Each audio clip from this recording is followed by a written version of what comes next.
शेरवानी मेरी है। दो लड़के थे और दोनों हम उम्र और कुंवारे थे। दोनों में बहुत दोस्ती भी थी। उन दोनों में एक गरीब था, दूसरा मालदार। इत्तेफाक से गरीब लड़के की शादी होने वाली थी तो उसने अपने मालदार दोस्त से कहा, आप मुझे अपनी शेरवानी दे दें। समझ में आ रहा भाई? दो लड़के थे, एक अमीर था एक गरीब था। तो जो गरीब था उनकी शादी होने वाली थी, तो अमीर लड़के से कहा कि भाई जो तेरी शेरवानी है शादी के दिन के लिए मुझे दे देना, वो मैं पहनूंगा उसको, निकाह हो जाने के बाद वापस कर दूंगा। मालदार दोस्त ने जवाब दिया, ये कौन सी बड़ी बात है। यानी कि जो उसका मालदार दोस्त था उसने कहा कि ज़रूर, बहुत ज़रूर दूंगा मैं। हम इंशाअल्लाह आपको इतनी अच्छी शेरवानी देंगे कि लोग देखा करेंगे। बहरहाल जिस दिन बारात जाने वाली थी उसने अपने गरीब दोस्त को फर्स्ट क्लास की शेरवानी दे दी। ये मालदार दोस्त भी खूब बन ठन कर बारात में गया, क्योंकि उसका मखसूस दोस्त था। जहाँ पर बारात ठहरी हुई थी वहाँ दुल्हा से मिलने के लिए लोग आने लगे। दोनों लड़के हम उम्र थे और दोनों ही अच्छी तरह सजे हुए थे। इस वजह से पहचाना नहीं जाता था कि उसमें दुल्हा कौन है। यानी कि जो गरीब लड़का था उसने तो बेचारे ने मांगी शेरवानी पहन रखी थी अपने अमीर दोस्त उस लड़के की, लेकिन जो अमीर उसका दोस्त था उसके दोस्त की शादी थी गरीब वाले की, तो वो भी अच्छे से बन ठन के गया। तो दोनों में पहचानने में नहीं आ रहा था दुल्हा कौन है।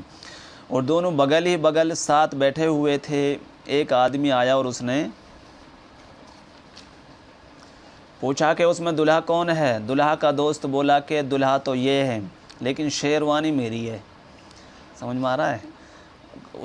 किसी आदमी ने उससे पूछा दुल्हा के दोस्त से कि दुल्हा कौन सा है, तो उसने कहा कि दुल्हा तो ये है जो ये बैठा है, लेकिन शेरवानी इसके पास मेरी है। दूल्हे को बड़ी शर्मिंदगी हुई। उसने अपने दोस्त से कहा, तुझसे उसने कब पूछा था, बिला वजह तुम हमें शर्मिंदा करते हो। यानी कि शेरवानी का तो नहीं पूछा उसने कि भाई शेरवानी किसकी है, उसने तो बस ये पूछा है कि दुल्हा कौन सा है, तो हमें क्यों शर्मिंदा कर रहे हो तुम। दोस्त ने कहा, भाई माफ़ कर, अब ऐसा नहीं कहूँगा। कुछ देर के बाद दूसरा आदमी आया, उसने भी यही पूछा, उसमें दुल्हा कौन है। दोस्त जल्दी से बोल पड़ा, दुल्हा तो ये है लेकिन शेरवानी मेरी नहीं है। क्या कहा? दुल्हा तो ये है लेकिन शेरवानी मेरी नहीं है, बल्कि उसकी खुद अपनी है। दूल्हे ने कहा, यार तू तो अजीब आदमी है, तुझसे शेरवानी को कौन पूछता है कि शेरवानी मेरी है या तेरी। बिला वजह तू मुझे बेइज्जत करता है, तो अपनी शेरवानी ले जा, मेरा निकाह बगैर शेरवानी के भी हो जाएगा। दोस्त ने कहा, अच्छा भाई अब मैं नहीं कहूँगा। फिर कोई आया और पूछा भाई इसमें दुल्हा कौन है। उसके दोस्त को बोलने की आदत थी, फ़ौरन बोल पड़ा कि दुल्हा तो ये है लेकिन शेरवानी ना मेरी है ना इसकी खुद की। यह सुनकर दुल्हा बहुत नाराज़ हुआ, शेरवानी उतार कर दे दी और कहा, आपको अपनी शेरवानी मुबारक हो, लीजिए, उसको अपने पास ही रखिए, इसलिए कि आपको शेरवानी का तज़किरा किए बगैर चैन नहीं आता। दोस्त ने कहा, अरे भाई मेरी ज़बान से भूल से निकल ही जाता है, माफ़ कर दो, अब हरगिज़ ऐसा नहीं कहूँगा। ये कहकर दूल्हे को शेरवानी वापस कर दी और वो दोबारा पहनकर बैठ गया। अभी थोड़ी ही देर गुजरी थी कि इत्तेफाक से फिर एक आदमी आ गया और उसने भी यही सवाल किया कि दुल्हा कौन है। उसके दोस्त से रहा नहीं गया और फिर बोल पड़ा कि दुल्हा तो ये है, लेकिन शेरवानी की बात अब नहीं करूँगा। यानी कि शेरवानी चाहे किसी की भी हो, फिर अभी भी बोल रहा है शेरवानी के लिए कि भाई उसके बारे में मैं कुछ नहीं कहना चाहता, उससे लेना देना तुम्हें कुछ नहीं है, शेरवानी इसकी है या मेरी है। फ़ायदा एहसान करके जताना या उसका इजहार शरीयत के नज़दीक इंतहाई नापसंदीदा है। यानी कि हमारे इस्लाम में किसी के ऊपर किसी की तुम मदद करो, कोई गरीब है कपड़े दो या कुछ, तो एहसान करके जतलाओ नहीं, दे दो तो ऐसे बिल्कुल गड्ढे में जैसे कोई चीज़ आपने छुपा दी हो या दबा दी हो, ऐसे उसका छोड़ दो उसको। यानी कि मैंने उसको ये दिया था, उसको वो दिया था, आपने दिया या नहीं दिया, आपके बोलने से अल्लाह पाक भी नाराज़ होंगे और उसके दिल को भी तकलीफ़ होगी जिसको आपने दिया, कि ये तो लोगों से कहता फिर रहा है।